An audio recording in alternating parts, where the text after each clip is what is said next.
Sunt fericită să-l am pe Nik Halik alături de mine în studio, după ce i-am parcurs seminarul cu o zi înainte.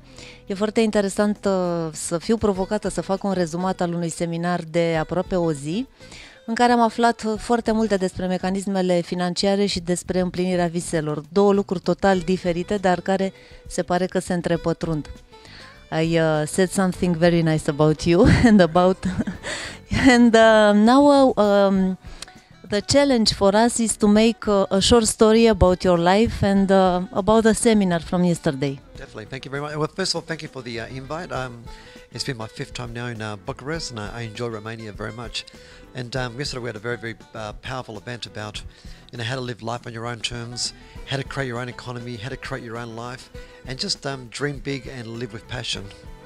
We need all the time to have a smile on our face, and a lot of people link the smile about money. How we can solve this problem? Well, the biggest thing is, and I say to anybody, is like, find what you love to do, find what makes your heart sing, and find your hobby, find what puts a smile on your face, find what gets you out of bed in the morning, explore, find your life force energy, your energy signature, and then develop a business, become an entrepreneur, and work for yourself. Don't work for anybody else, work for yourself, and simply monetize your passion, travel around the world, and have multiple streams of income, But sometimes when it comes to happiness, just allow yourself to be happy, because irrespective of what you hear in the world, or the negativity, or the walls, or whatever, this is by far the best time in the world to be alive right now, and every day is an amazing opportunity, and specifically here in Romania too. How is your advice to make a good plan for life? Because if you have a good plan, your life becomes better. Absolutely. You need to define why. You need to define your why. You see, in life they say there are two most important days: the day you were born, and the day you discovered why you were born. So it's having a reason, it's having a purpose. If you don't have a purpose in life, then what are you going to do? You're going to find yourself 20, 30, 40, 50 years of age going around and around and around in circles, doing what? Busy being busy. Be productive, have a definitive path in life, know exactly what you want, and, cut every sign of retreat and simply give yourself permission to succeed, and, never ever give up. Because in life, the only truth is the result. So make a difference, and then once you understand life, then inspire other individuals. Inspire your husband, your wife, your boyfriend, your girlfriend, then start to inspire your kids. I come back to your dream, because your dream becomes true, and everybody, of course, wants the same. The strongest point in this story? In relation to my story? Well, for me, I wrote down my top 10 hit list, my goals. So, in effect, what I did was I drafted the screenplay to my life. So I drafted my life. In other words, I predicted my life, and I've been the actor, the producer, and a director since I was 8 years of age. And I wrote things like, becoming a multimillionaire, going to the cosmos, to space, having lunch on a Titanic, climbing the highest mountains in the world, having beautiful homes around the world, visiting over 100 countries around the world, going to a space station, and walking the lunar surface of the moon. And only a young kid could have ever written those goals. And for me, that's what life's been all about. Just for me, fulfilling my life's purpose, but also sharing the dream, sharing the passion, and inspiring others financially and emotionally. And for me, that's what drives me. That's what puts a smile on my face.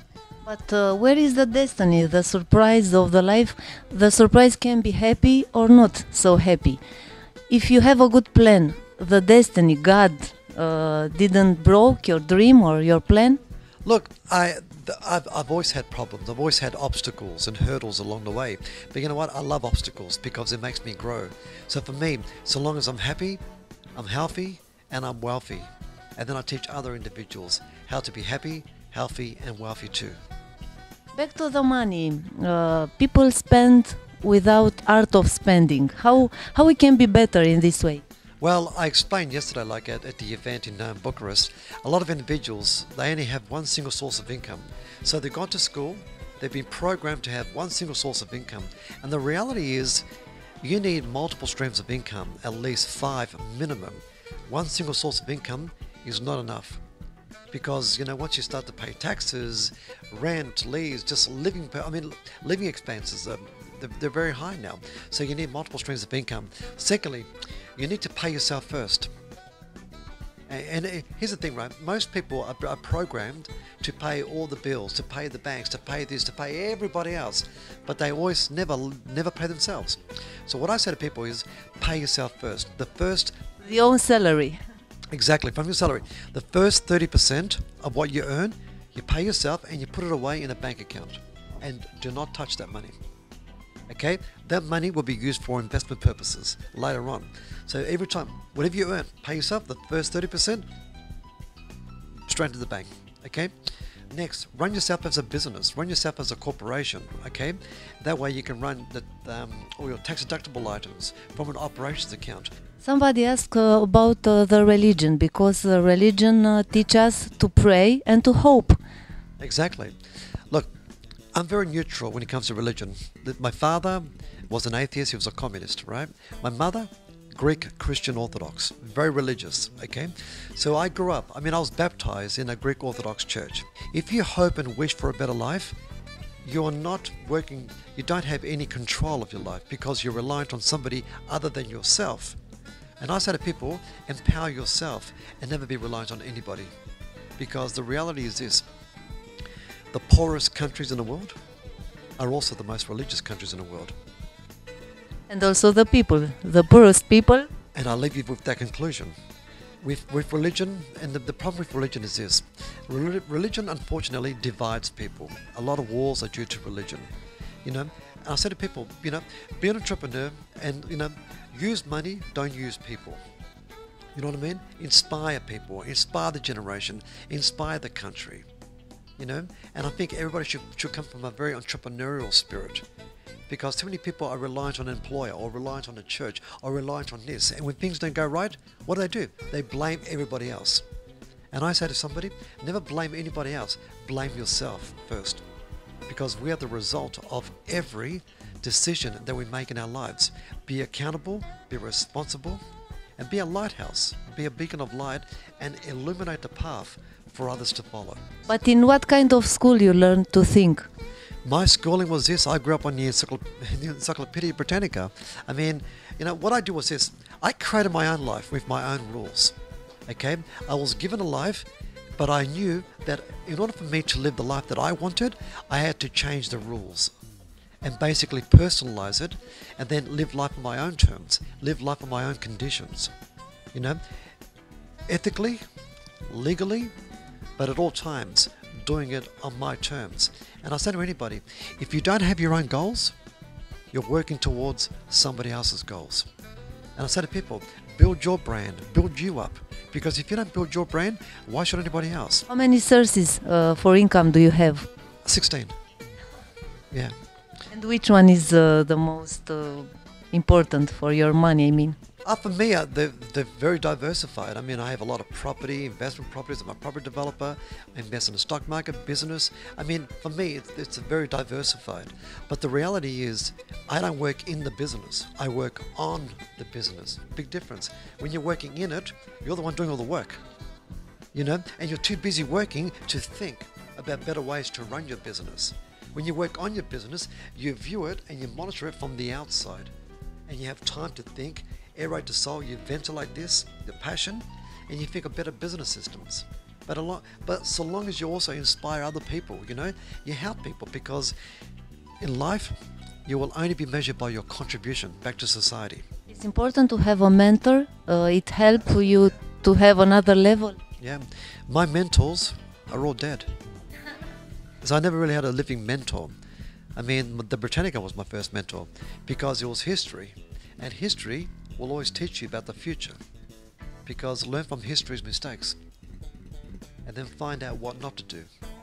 That's why I've read every page in Encyclopedia Britannica, and I know a lot of information. And I've digested a lot of information, but you know what? I also traveled and I became more mature, because a lot of individuals never leave the country. A lot of people have never been overseas. My passport, I've been to 132 countries. I go for a passport every 2 years. And my passport, when I get a new passport, it is 64 pages. So every 2 years, I go through 64 pages with stamps and stamps and stamps, then I get another passport. See, when I become a father and I teach my kids, they will not go to school. They will be taught about life, history, traveling the world, immersing yourself in different cultures, different languages, becoming cosmopolitan. Me teaching them business, me teaching them about respect, principles, moral fiber, and then let them find what they really want to do. But I want to provide them a solid foundation. You don't force them, give them a foundation to work with, then they can do what they really love to do. That's an education in life. Very interesting, because now you are in the moment of your life when you can make a prediction. What prediction you have for Romania? Yeah. Well, I would rather people be more empowered and not be in a position where they're reliant on everybody else. And look, the reason being is this. My parents are Greek. I have a Greek background. I was born in Australia, so I am Greek-Australian, even though I live in America. Greece, for example. Greeks have lived in hope, praying and wishing for a better life, and they've been reliant on the government. They believe the government owes them a living. Look where Greece is today. Greece was a nation, the birthplace of democracy, the birthplace of religion, the birthplace of civilization. Now, 45% of Greeks are unemployed. Can you see the problem? I would rather empower people. The event, Trillionaire Revolution, we are taking this to Greece for the very first time in May, and it's going to be complimentary, and right now for the older generation it's too late because they're too institutionalized, meaning they're too cynical now. I want to work with the new generation. I want to work with them and inspire them, give them ideas, find them, give them the ability to define exactly what they really want to do. To become entrepreneurs, to become like, to have ideas, to create something, as opposed to, living in... You like to put seeds, as I can see. Plant the seeds, and so long as I give them the vision, I give them the foundation, and then it's their job to pass on the torch to somebody else. I'm sure that will be very helpful, our interview, for a very beautiful garden in the future. So I just wait to see you again in Bucharest and to share with more people your mind. And I'm very happy that I met you. Thank you for inviting me too, and I think Romania has a lot of great future too, because we have a lot of thinkers, and I think Romania definitely, for Eastern Europe, is definitely up there.